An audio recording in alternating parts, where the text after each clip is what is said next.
সুফাহা, নবীজি বললেন ইমারাতিস সুফাহা থেকে আমার উম্মতের জন্য আল্লাহর কাছে আমি আশ্রয় চাই। আল্লাহর রাসূলের সাহাবীরা তখন বললেন ইয়া রাসূলুল্লাহ, একজনও চুপ থাকবেন না, বলেন সাল্লাল্লাহু আলাইহি ওয়াসাল্লাম। ওগো আল্লাহর রাসূল, মা ইমারাতুস সুফাহা, ইমারাতুস সুফাহা কি? আল্লাহর নবী ব্যাখ্যা দিয়ে দিলেন। নবীজি সাহাবীদেরকে বললেন উমারা ইয়াকুনুনা বাদি লা ইয়াদি ওয়া লা ইয়াস্তান্নুনা বিসুন্নতি, অর্থাৎ আমার পরে এমন কিছু লোক আখেরি জামানায় কিয়ামতের আগে আসবে, এই লোকেরা তারা আমার হেদায়াত মোতাবেক, আমার সুন্নাত মোতাবেক তোমাদেরকে পরিচালনা করবে না।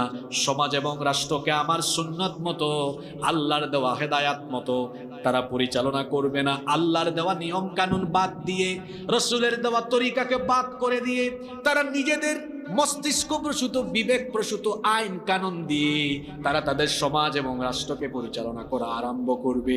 আল্লাহর নবী বললেন ফামান সাদ্দাকাহুম বিকাযিবিহিম ওয়া আনাহুম আলা যুলমিহিম ফাউলাইকা লাইসু মিন্নি ওয়ালাস্তা মিনহুম। নবীজি বললেন সেই অপদার্থ অযোগ্য লোকদের যারা অনুসরণ করবে এবং তাদেরকে যারা সহযোগিতা করবে, আল্লাহর নবী বললেন ফাউলাইকা লাইসু মিন্নি, এরা আমার উম্মত নয়, ওয়ালাস্তা মিনহুম, এবং আমিও তাদের কেউ নই।